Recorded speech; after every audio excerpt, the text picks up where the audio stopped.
Today is a huge day. Today I'm going to be starting my new offer as a closer. Finally, thank God for that. I'm gassed. I'm super excited. I'm a little bit nervous, but I finally get to become an official closer for an offer, right? So just to get the elephant out of the room, it's not with LLC. I'm not on that offer anymore. No bad blood. It was a mutual thing, but I'm on a new offer right now. I don't know if I should say what niche it's in right now, but I'll keep it vague. So how would I get this offer? So when people message me and they're like, how do I get offer? How do I do outreach and stuff like that? In my opinion, I know everyone always says do cold outreach, send 100 DMs a day and 100 looms per day to these creators on Instagram and stuff like that. That's okay. That's probably the worst way to do it. Just because, and I did it as well. I did it for a couple weeks while just spamming creators. And I was in a pretty good situation because I had social proof. I could show that I've worked with these guys, LLC. I got these numbers and stuff like that. I had like some social proof. I have the YouTube channel. I have something I can show instead of just being a blank account with 12 followers, no picture, no social proof, none of that. And I wasn't able to get an offer like that. I did not get this offer through cold DMing. I didn't. And I tried it. Trust me, I did. I got this offer, and this is what I tell people. One of the reasons why cold DM is probably the worst way. It's not impossible, but it's probably the worst, most ineffective way of doing it. Because when you DM these big creators, or even these medium-sized creators that have these solid offers, right? 9 times out of 10, you're going to be speaking to their setter, which, especially if you're applying to become a setter, you're literally talking to your competition and you're telling the setter, hey, I'm applying to take your job. Of course, they're not going to relay that message to the offer. They're just going to ignore you. And then even if you are speaking to the actual offer owner, they get so many DMs. They're so jaded. They probably already have a team. Most of these people that have good offers, they have places where they go and they have hiring managers that go out to these big sales programs and they handpick people. They don't go, oh, I need a closer and I need 3 setters for my offer that's doing 500k a month, 200k a month, whatever.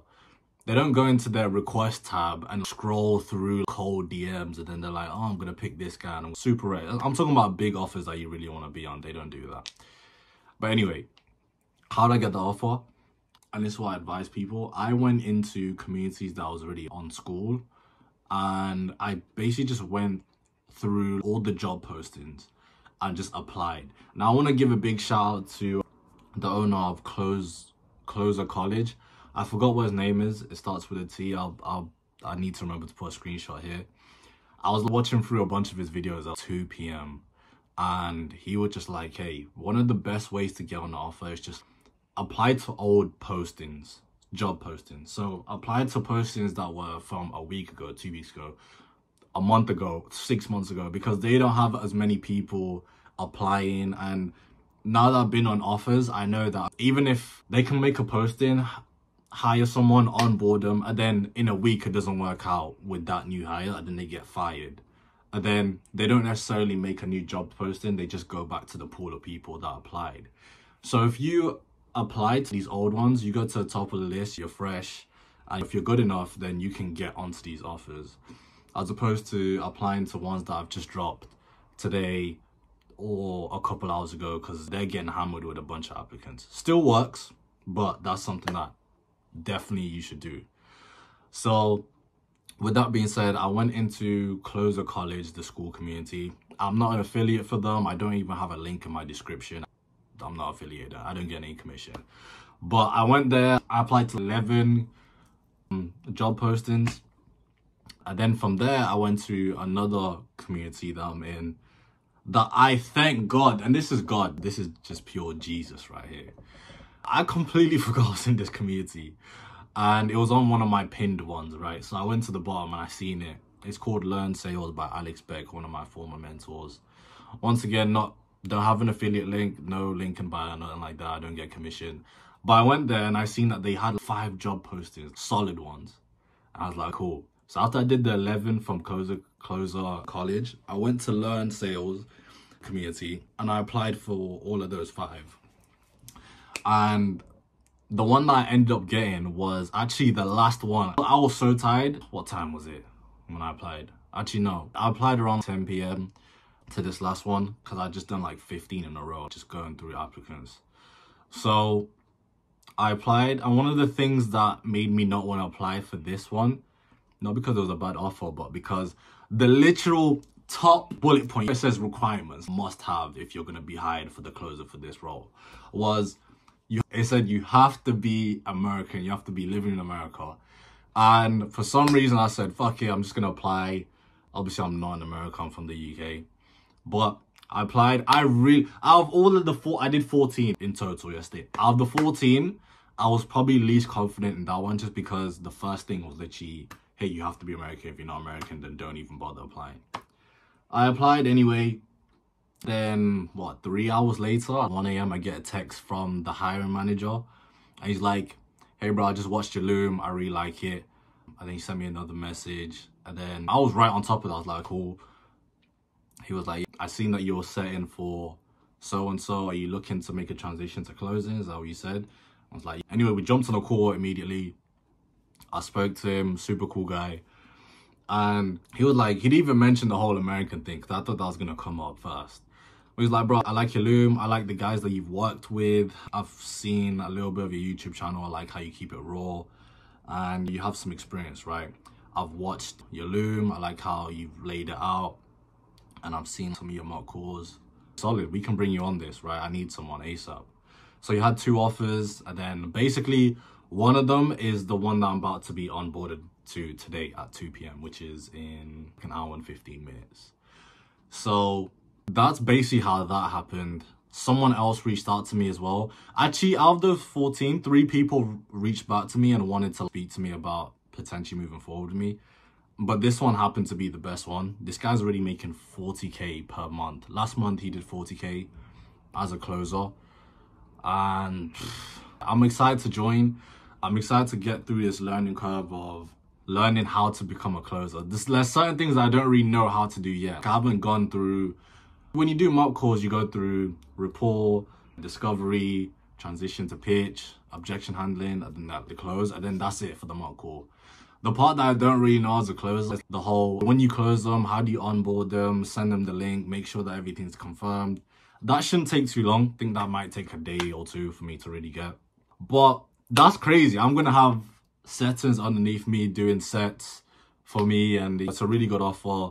And now, the last thing that I want to say about helping someone that's watching this kind of get an offer, especially if you already have mock calls and you have experience and you're a real genuine person. How I did my layout, I'm going to give, this is source right here. I know someone would charge 10k for this, right? So I went on card.co, C-A-R-R-D, that website. You can make a free website, it's free. All right, once again, I'm not an affiliate for this.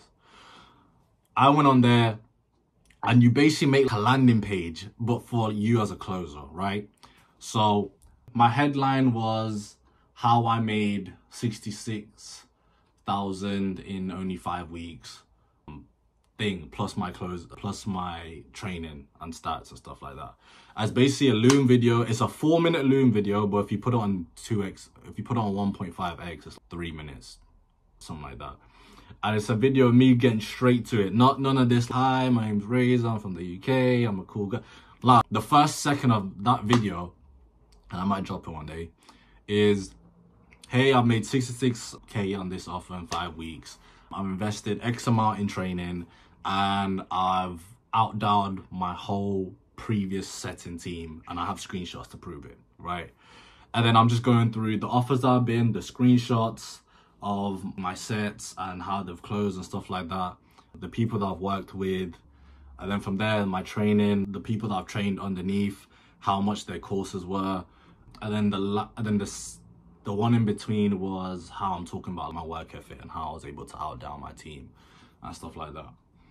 So I send that over, and then from there, the next part of the landing page is basically just sales calls, and I have 4 sales calls on there. So 2 of them is me going through rapport and discovery phase, and then 2 of them is me objection handling. And I got this advice from Tim Chow. I don't know why I didn't really realize this before, but if you're applying for like, these closer roles, they want to see how you actually close. And full transparency, even the guy that hired me, I'm pretty sure he knows this, these wasn't real calls. These were mock calls. So as long as you have a really good mock call that you can just post on there, just show discovery phase, pitch, I didn't do pitch, but discovery phase and objection handling. These are the two things they want to see, discovery and objection handling. They might want to see pitch, but just put them on there. So I'm trying to diversify, right? So I got one where I'm talking to a middle-aged guy. I think he's in his 50s for one of the sales communities I was in. And then my second one is me speaking to a middle-aged lady, a mother as well. And the reason why I'm saying this because you want to show that you can speak to different people. So I'm speaking to a middle-aged man, I'm speaking to a middle-aged mother. I got another one where I'm speaking to a guy that's, I think he's actually 20. So I can speak to the youth. And then the other one, I'm speaking to like a 28-year-old guy. So just showing different ways of how I can talk to people and speak, right? So, and then from there, that's basically it. I think that's the best way of putting yourself out there. So once again, the title, which is basically your header, your Loom video introducing yourself, and then from there, mock calls. So, but anyway, I'm starting my offer and I'm getting onboarded in 1 hour. Hopefully I get some, I want calls as soon as possible. I want calls as soon as possible. I want to document this journey. One of the questions that the guy asked me yesterday was, yo bro, what is the big goal here? And I basically just said, of course, I want to get to 10K. And he was like, bro, only 10K? Because he just hit 40K last month as a closer. And I was like, well, I want to go past that and everything, but when I get to 10K, but then past that, I want to be the realest person on YouTube when it comes to documenting this high ticket sales journey. You know what I'm saying? No super hyper edits and stuff like that. I want people to watch this and be like, this guy's real as fuck. I'm saying, I just want to show the journey, show the ups and downs, and just be like the realest person on here. I don't care about having the most followers, the most subscribers. As long as someone can watch this and be like, out of everyone that's in the high ticket sales space, if people can say I'm the realest, then that's my goal right there. And if it comes with a bunch of followers and whatever and this and that's cool. But I'm cool with my little 3K. I hit 3K. I'm excited about that. But appreciate everyone that's watching this. Kind of waffling now, but I'm going to do a bit of sales training before I jump on that onboarding call. I know that they're going to have some type of framework that they want me to follow, the pitch and stuff like that. So let's get into it.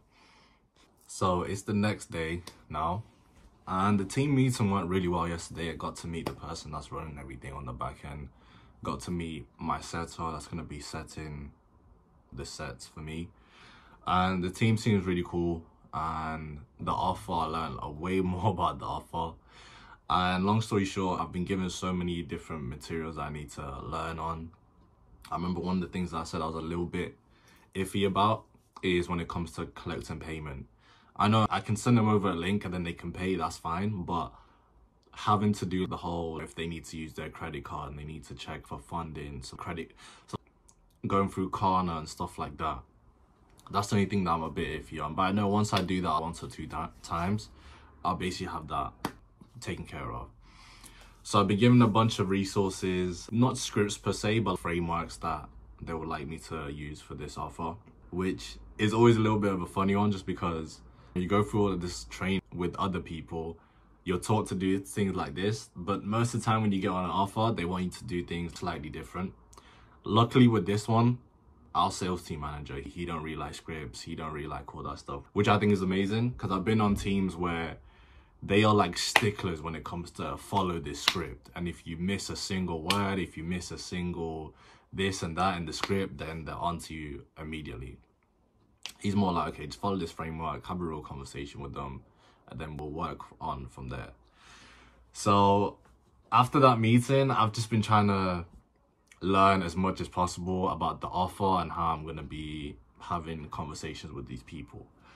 So in terms of the back-end systems, I'm pretty much set up. I'm in the GHL, I've got my Google Calendar connected, and it feels crazy. I think this is a weird feeling, right? If you're a setter and you've gone to closer, you know what I'm talking about here. But on GHL, to see your name go from setter status to closer, shit's crazy. I'm telling you, it's crazy. But yeah, I'm ready to, we should be launching pretty soon. We might even be reaching out to some people today. And I want to work as hard as possible. I told them when I joined, I want to be the best person I can be on this offer. So even though I have a setter that's going to be reaching out to people and calling some leads, I want to get my feet in the game, right? And actually dial up leads, see what's like to speak to them. I'm going to be listening to my setter's calls as well, seeing if I can give them any feedback. And it's crazy. But that's what's happening so far. I'm going to have my first sales call training meeting at 4 p.m, which is in 3.5 hours right now. And in terms of discovery, I think I'm okay with discovery. In terms of pitch, I feel like I'm okay with pitch. One of the things that I just need to work on is objections. I am like decent at objections. Surface level, I can handle it. It's when you get the people that you have to loop around with them 3 times, 4 times to actually get them to go. That's where I need to work on. So I think that's basically what we're going to work on today. And I'm excited to get that first call. I know I'm going to be nervous, but I just need to get out of the way, see what it's like to have a real person on the call, just go through the whole framework, go through the pitch. If they have any objections, try and handle it, and just see how it goes from there. So I have some great news. Today, it wasn't today and it wasn't even yesterday, it was the day before. It was yesterday morning, because I took the call at 1 a.m, finished it at basically at 2:30. So I had my first ever closing call, which I set, by the way. We had our first ever opt-in lead come in. I dialed him up. Perfect lead in terms of this is exactly what I was looking for, but he didn't have the cash on hand, but he had the credit score. So for everyone out there, I used to be reluctant to do this and nervous to do this, right? When you're calling them up and you're speaking to leads, 9 times out of 10, your offer will be able to do some type of financing. And I remember sometimes being told you can check their credit and we can do a firm and Klarna. But most of the time, setters are not really trying to check that. They just go for the cash.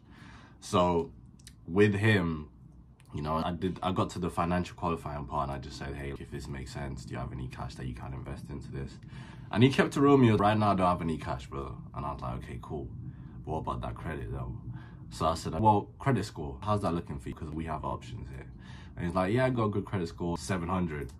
So if you know anything about that, I'm pretty sure with all of the Klarna, Affirm, Zip, all these things that can finance the offer, if you have at least if it's 700, then they can definitely get pushed through, and that can be a PIF, right? So anyway, I set him. I tried to get same day set, but he wasn't able to do that. Couldn't get the next day. I got the day after, so I set him on Tuesday. And then the actual call was for Thursday. So of course I'm the closer on the team, so I set him onto my own calendar. And self-setting is really good because I have a lot more confidence in the people that I set, because if you have a setter that's sent for you, especially if you never worked with them before, you might be thinking, do they know how to financially qualify? Are they sending the right people through?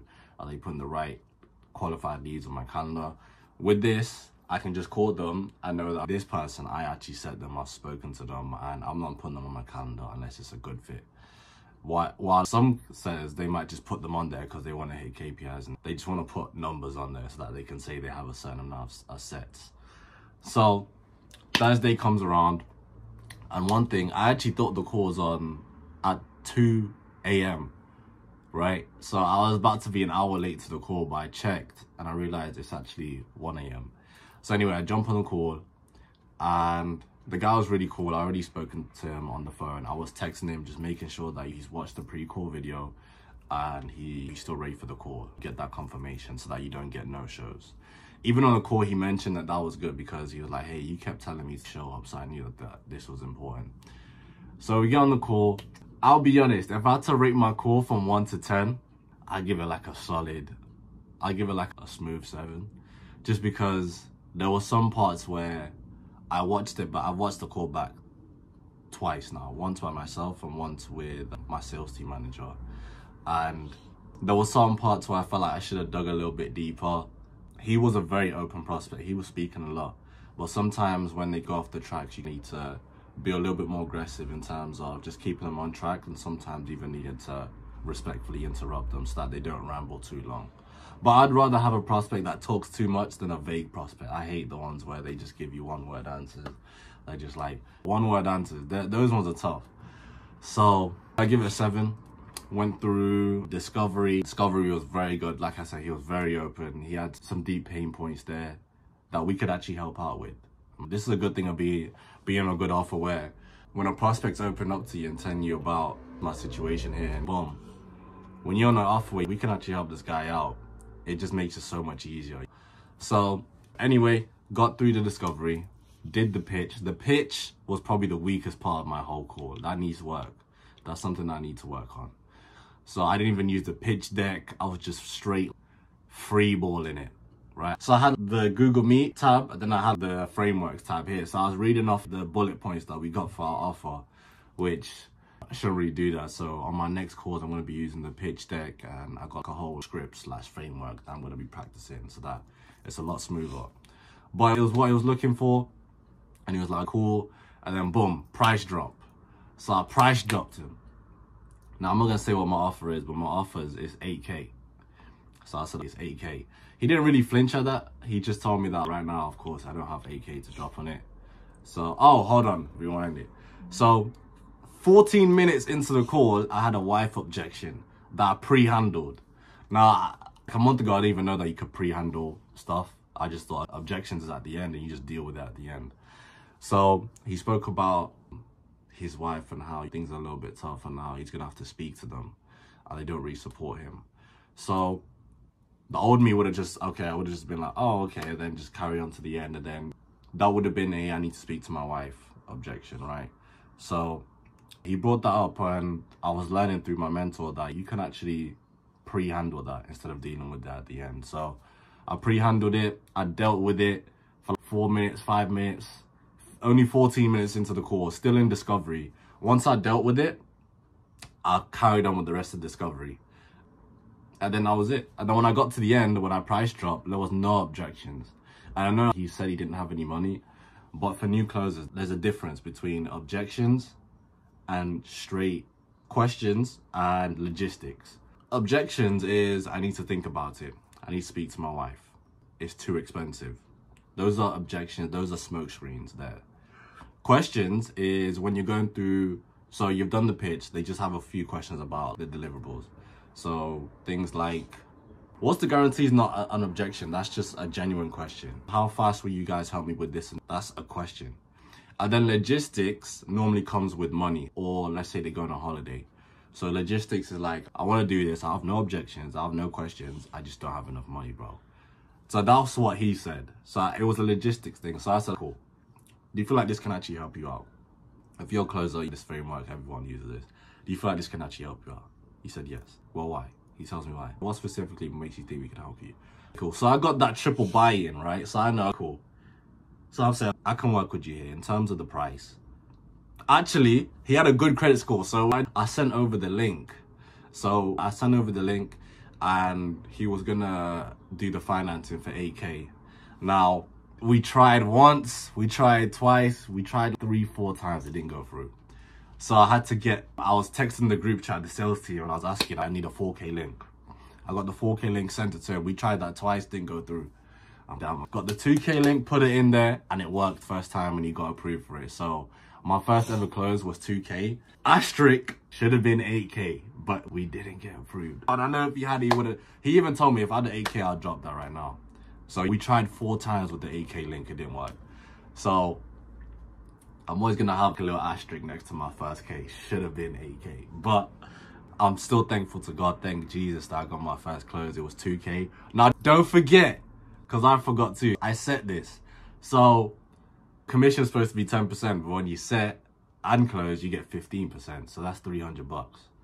So first ever closing call, first ever close, man, I'm so grateful, man. I feel that feeling is just like, it's a different type of feeling. It's like adrenaline, excitement.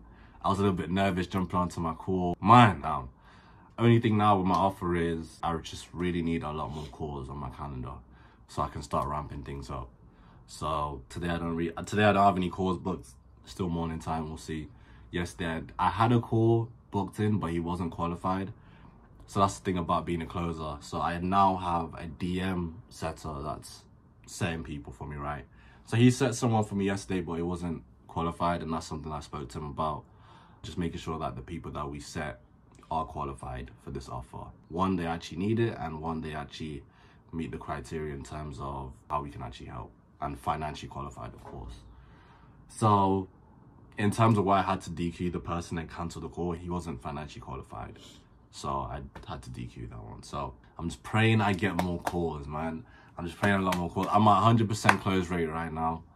And so the main thing for today that I need to do is, after reviewing the call with my sales team manager, he's made me a new framework to follow, which I like. It's a lot direct.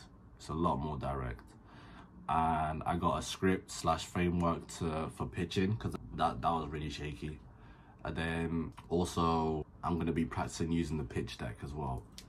So those are the 3 things I need to work on today. Today, the weather's beautiful. Whenever the sun is out, I have to go outside and get some sunlight. It just boosts me up. So today we're going to go outside, get some sunlight, get some steps in, come back, put some work in, do a training session with my sales team manager. And then hopefully we get some calls booked in today, so I'll be able to jump on a call and close some more deals. So that's what's happening today. And so the lady ended up getting on the call an hour later. So I don't know what that was, if it was a back-end issue. I like triple checked, and I seen that no, our call was an hour later. So I don't know why she jumped on late like that, but you could say that was a red flag. So we got on that call, and respectfully, because I don't like to talk bad about leads and stuff like that, but she could, man, really talk. She was, my first question, which was literally, just talk to me, where you at with the business right now? I think she went on her 7-minute, 8-minute just talking spree.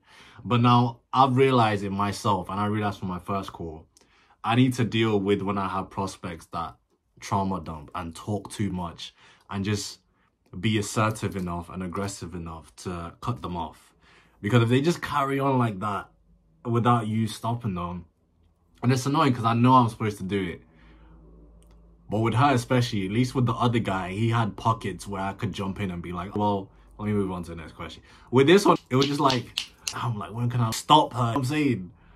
So that's something I need to work on. Also, when I did the pitch deck to try and show her the whole pitch, my screen share wasn't working with her for some reason. So I need to figure that out. But when I was practicing it with my sales team manager, it worked perfectly on Google Meet. So I don't know what's going on there. What else? She was pretty determined to jump on other calls with other offers to see what they can offer her. No pun intended. So she looked at one other one, which was 12K. And then she jumped on a call with me. I was just 8K. I shown her everything. She had no questions, no concerns, which is a good thing, in my opinion. But when it came to the end, I wasn't able to close. She had another call literally 10 minutes after. And she was like, cool, send me over the stuff. And I'll look at it and stuff like that. And it's funny. I'm about to go on a tangent. It's funny. When you roleplay this shit compared to when it happens to you in real life. I don't know if it's because I'm still in my rookie phase in closing. But I know if I was watching this video and I'm like, oh, if that was me, then I would have just said this word track. And I would have just used this analogy and just reframe it. When you're on a call with someone that was like, I don't know if they're called A-type personalities or what, but she was going aggressively, just like boom. So when she said that, I was like, well, I tried to pre-handle it in the middle of the call, because she did tell me in the middle of the call that she's spoken to this person, she's speaking with me, then she has another call right after this, then she wants to do research and stuff like that. In hindsight, I'm just going to watch that recording back, even though I'm just going to be cringing the whole time. Damn, we should have done this. I'm going to watch it back. I already know some things that I should have done there. First thing is just be more assertive, cut them off. Second thing is there I could have, but I think the context matters as well, because she was just going through so much shit and stuff like that. I'm gonna have to figure this out, man. Damn. But wasn't able to close. The program makes sense for her. I've sent her over the details. Wasn't able to get any cash or anything like that. I'll follow up with her. Hopefully the next call that she has, we're a better option for her. As long as we're the best fit for her, then she'll stay in contact with me. I'll stay in contact with her. It's probably gonna be a 2-call close. And bro, what the hell, man? It's different.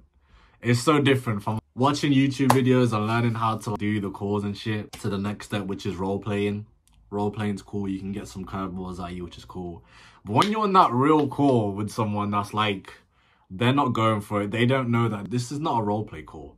This is them on their role. At one point, she started crying in the middle of the call on me when I was digging into her pain points. I didn't even dig deep. I asked one. It's actually funny. It wasn't even a consequence question. It was a future pacing question. I said, so once you do get to the goal, what would life look like? I didn't say exactly like this, but once you do get to the goal and you have A, B, C, the things that she's mentioned, what would life look like for you? Then at first she was smiling, it's gonna look like this, no stress, and blah, blah, blah. And then she went from that straight consequence without me asking. It's gonna be great, it's gonna be that, because I won't have to deal with this, and I won't have to deal with that. You've been dealing with this and that for such a long time, and it's just every single day, I don't know what to do. And then she just started crying. Which, I don't know. Man, now I'm just thinking about the red flags that was on the course. When I asked her about your goal, how much money would you need to be making? I didn't get a number. And I looped back to it 3 times. I still didn't get a number. Just stuff like that. I'm just going to watch it back, speak to my mentor about it. And this is crazy. At least I'm in the field. This is what I wanted, right? So not everyone's going to be a lay down. You're going to get some people you just can't close or whatever. But let's see. So there has been a major change of events. So I have been onboarded on a new offer last night. And I just found out 30 minutes ago that I have my first call with this new offer in 2 hours. So let me rewind. I know that sounds crazy because I was pretty sure on my last clip, which was a couple of days ago, I was just talking about how I was on one offer. Man, the way this thing's been going, it's been so random. So I'm still on the other offer, right? But things were going really slow. Didn't have any calls on my calendar. And in 2 weeks, I only had 3 calls on my calendar. I was supposed to have one yesterday, but we had to cancel because it was a DQ. So not a lot of leads coming in on that one at all, if I'm just being transparent. 3 calls in 2 weeks is pretty bad. I'm not gonna hold back, it's pretty bad. So yeah, I started looking for some other offers. I was applying. I don't even know how I applied for this one. There was a point where I just a batch applied. So I applied to multiple. And one of them got back to me and he was like, let's jump on a call. I saw your application. I want to jump on a call real quick with you. I had no idea what company it was and stuff like that. I even asked him, I was like, hey, can you send me details on the offer? Because I genuinely didn't know and I couldn't recognize the name. So, but he was like, no, we are not the offer. We are people that place you on offers type of thing. So I was like, cool. So I jumped on there. And initially, I wasn't even thinking of jumping on because when I got the message from the guy, I didn't recognize him at all. I tried to search the name up and everything, but I couldn't see anything. Anyway, I jumped on the call and the guy was pretty cool. It was literally like a 15-minute chat. He just wanted to get to know me a little bit more. And then he was like, we got a couple offers on the line that we could get you onto. The next steps from here is for me to have, let's set up another call. We're going to have a role play session. We're going to go through discovery and then objections, and then from there I can keep you in the loop on any offers I have. So then he asked me, so what are you doing right now? So at the time, which was literally just last week, I was just on that one offer, but I was transparent with him. I told him, hey, I'm looking for another offer that I can do alongside while this one ramps up because there's no leads I'm speaking to. And he was like, cool, we can do something there. So we set up that second call. I went into it pretty confident in terms of my role play. We did the discovery. I got halfway through, full transparency. I got halfway through and he was like, cool. I was like, pause. And he gave me a couple pointers, gave me some feedback. He said that overall, I have a good foundation, but there is some things that could be fixed. And I was like, cool. Then we fast forwarded to after price drop and I did the objection handling. And it was a money objection, which is probably supposed to be the easiest one, right? So it was a money objection. I got 2 minutes into it and he was like, cool, let me give you feedback. And he gave me some feedback. Because he stopped me halfway through discovery and 2 minutes into objection handling, I thought, oh shit, I'm cooked. But he was like, okay, I can see you can talk. You have a foundation. You basically know the framework of how you're supposed to do it. You just need to work on it. So you have a good foundation. So this is what I'll do.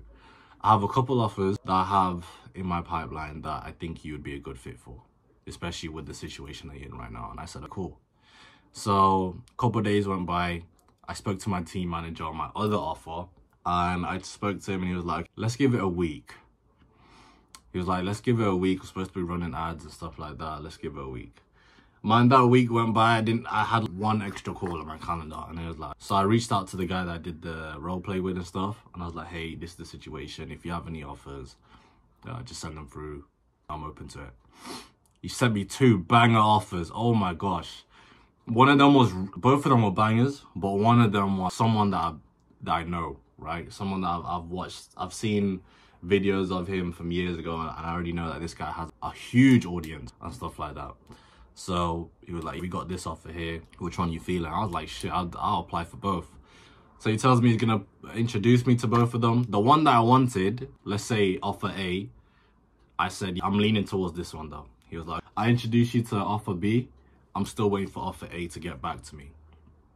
Guys, 3 hours later, I got put in a group chat with, not the offer owner, but with the sales team manager for the offer A, right? So I'm in there, he introduced me to him. He's like, hey, this is Razor. He's looking, what do you say exactly? He said, this is Razor. I think you'll be a good fit as a closer for the offer, something like that. And then I introduced myself. I'm like, hey, the guy's name, nice to meet you.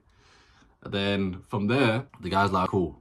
Do you need, he was like, have you role played with the guy yet? And I said, yes, I have. And then he was like, cool, you're pretty much good to go. Do you need anything from me? I said, no. He was like, send me your full name, your email, your number. I'm going to get you onboarded. He gets me onboarded. And by the end of the day, I'm logged into everything, GHL. I have my own work email and shit like that. I can't lie, I've always been, someone told me a while back, if they give you a work email, that's a good sign, which it should be. And I'm now in there. I had the scripts and everything. Now, the thing that messed me up was my onboarding call is in 2 hours, exactly.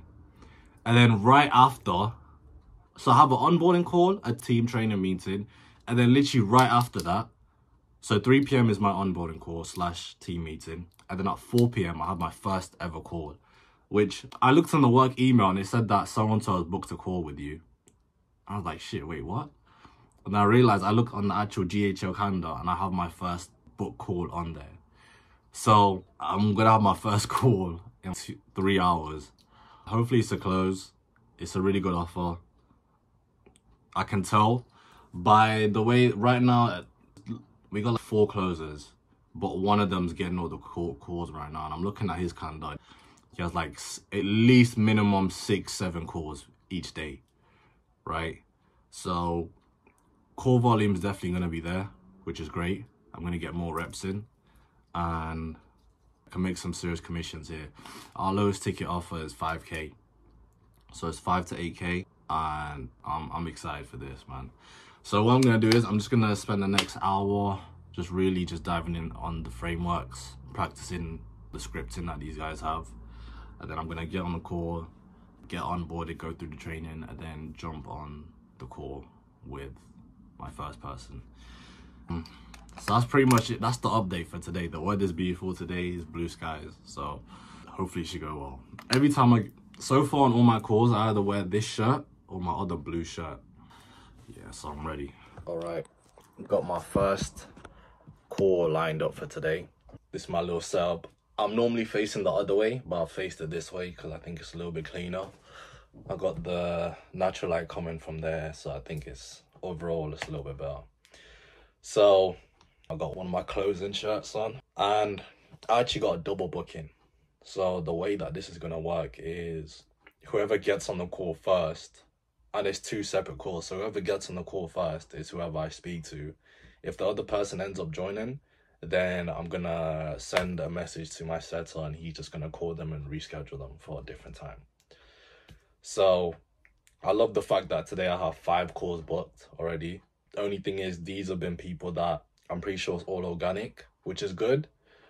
But They've gone through the type form or stuff like that. They haven't spoken to our set and stuff. But the good thing is on the type form, one of the requirements is you need to be making over 50K, like a business owner, to even jump on a call.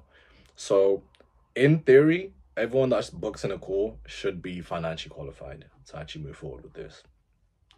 Now we'll see how it goes. The pitch deck, I need to work on that. There's a couple of things I think could be tweaked on there too. I need to work on my pitch, of course. Little tip, I went on Zoom and I practiced 3 different times on Zoom. Just role playing by myself, going through discovery, current state, objection prevention. Well, basically just going through discovery, then I practiced the pitch. I'm happy that I did that because the first 2 times I did it, it was really rough. But the last time, it wasn't perfect, but I got through discovery. When I did the pitch 3 times, because on certain parts of it, it's a bit shaky. But I'm going to get on this call. Right after this call, 1 hour after, I'm going to have a team meeting with the team. So I'll be able to ask questions in terms of the pitch and specifics, deliverables. So I'll see how this first call goes.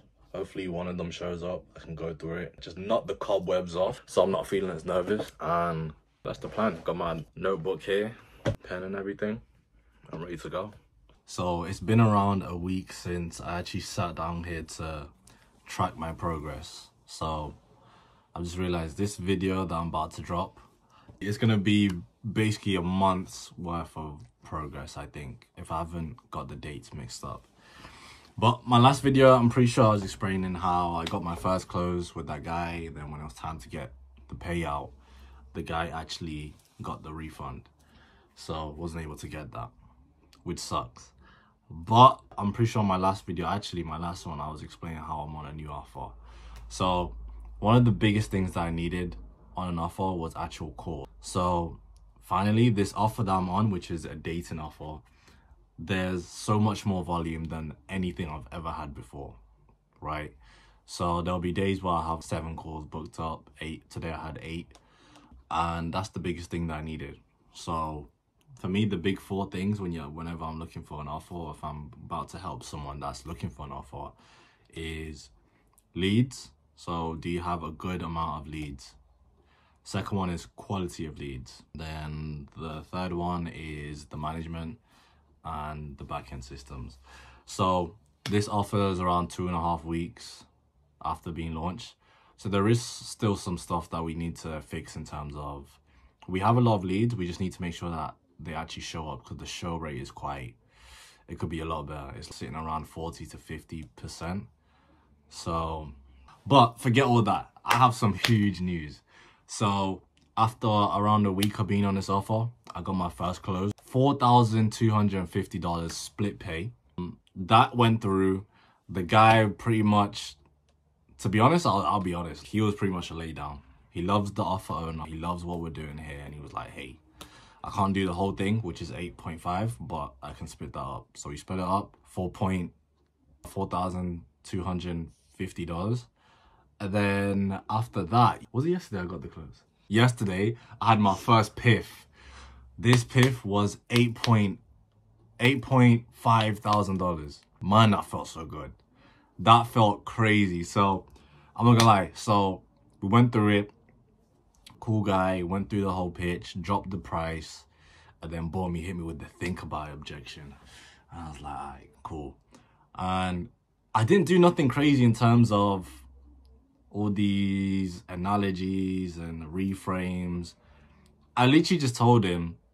He was like, oh, I need to think about it. And I think I asked him, well, how do you mean? Well, first, I just asked him, of course, if you know anything about closing, the super basic framework of, well, first of all, do you feel like this can help you? They say yes. Which part specifically? Cool. So when you say you need to think about what's coming up for you there.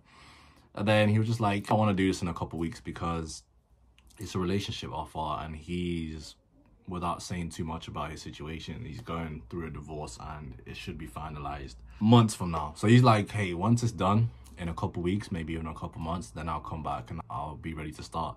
I basically just said, I was like, hey, wouldn't you rather have this now so that once you do get back into the dating scene, you're pretty much ready to go without having to start from, basically starting from zero after dealing with a divorce. You can have this now, learn at your own pace, and then by the time everything's finished, you're pretty much good to go. And pretty much said that I didn't do anything crazy in terms of objection handling or all of this crazy stuff. And he was like, because we already built that rapport and the call was pretty chilled, he was like, I can't fight against that logic. That makes sense. I was like, well, which one would you rather do? And he was like, well, I'd rather go back into a dating scene ready and prepared. And I was like, the best time to do that is now. Would you agree?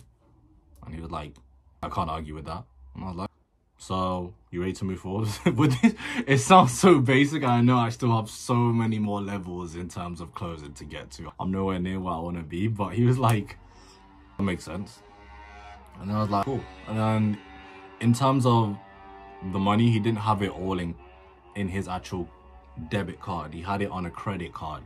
So I just asked him, in terms of a credit card, is that something you can move forward with in terms of the 8.5k? And he was like, so this is where the bank tried to cut block me in terms of getting this first PIF. So I sent through the link. He's trying to do the 8.5k all at once payment. He's putting in his information. I'm there, I'm waiting on the call. I'm super hyped, but I have to stay composed.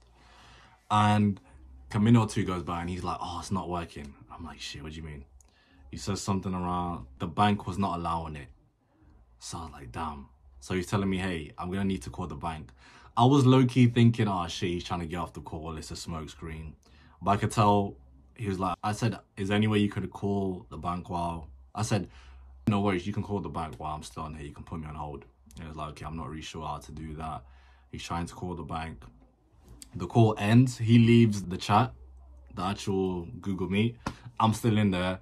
I give him a text. I'm, hey, let me know as soon as you get off the phone with the bank, and then we can get you onboarded. And he sent me back a message immediately. He's like, no worries.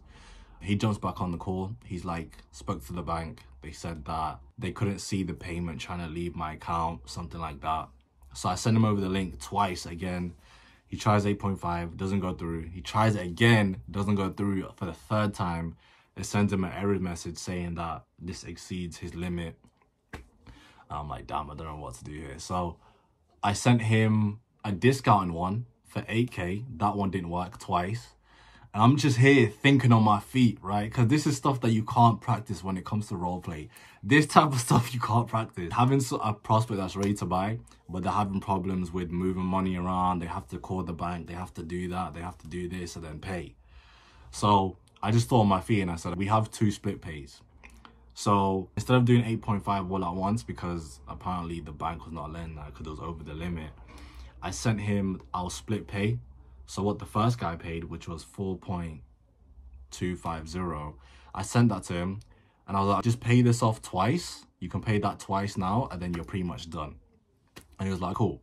He pays the first one. The first one goes through, thank God. And then we tried the second one and the second one doesn't work. I'm down. At least the first one went through. So I just told him, good news is, first one's gone through. You have access to everything, at least for a month. And then from there, we basically made the plan that in a couple hours, he's going to try again so that he can pay off everything. So long story short, a couple hours later, he pays the rest of it. I get the notification. I got my first PIF yesterday for 8.5. I spoke to the team. That still counts as a PIF because first payment was... the 2 payments were 2 hours difference, 3 hours difference. So that was really cool. And it's mad. That call, believe it or not, hand on my heart, that call lasted 30 minutes. I don't even know how I went that fast. I did my discovery pretty quick. I went through the pitch pretty quick. He didn't have any questions. And then the whole call was 30 to 35 minutes. And that's including him calling the bank and all that stuff. So that was super fast. And then the first guy that paid, that call was 40 minutes. So altogether, it was an hour and 10 minutes. And I did the calculations in terms of comms. So for those 2 closes, I was able to make £980 comms when you do the conversions. Which is crazy. Basically for an hour and a half, an hour and 10 minutes. Being on these calls, speaking to these people. Now, I'm not going to make it seem like those are the only 2 calls I've been on. I've had a bunch of other calls where I've spoken to people, financially DQ'd them, bad fit DQ. They just weren't interested. They had these objections and they just didn't want to move forward with it. For me to actually get to those two people. So I've been on this offer for around a week and a half, and in the last 3 days to be able to make £980 is mad. But all I need to do now, I just need to carry on, stay consistent. I want to get at least one more close before the week ends so that I can officially say that I've done 4 figures this week in terms of comms. And then of course just round that up. Tomorrow is a very special day. It's Mum's birthday. Big shout out to Mum. She didn't even know I have this YouTube channel, but maybe one day she might come across this. It's gonna be her birthday tomorrow, so I'm not taking as many calls just because we're going to church and birthday meal and coming back. But I still have 4 calls on my calendar. But anyway, that's how the journey's going so far. It's been crazy, ups and downs. I'm still on the other offer, the real estate offer, but I haven't had any calls since 2 weeks. I haven't had any calls. That's one of the reasons why I had to get another offer. But I'm dialed in and crazy.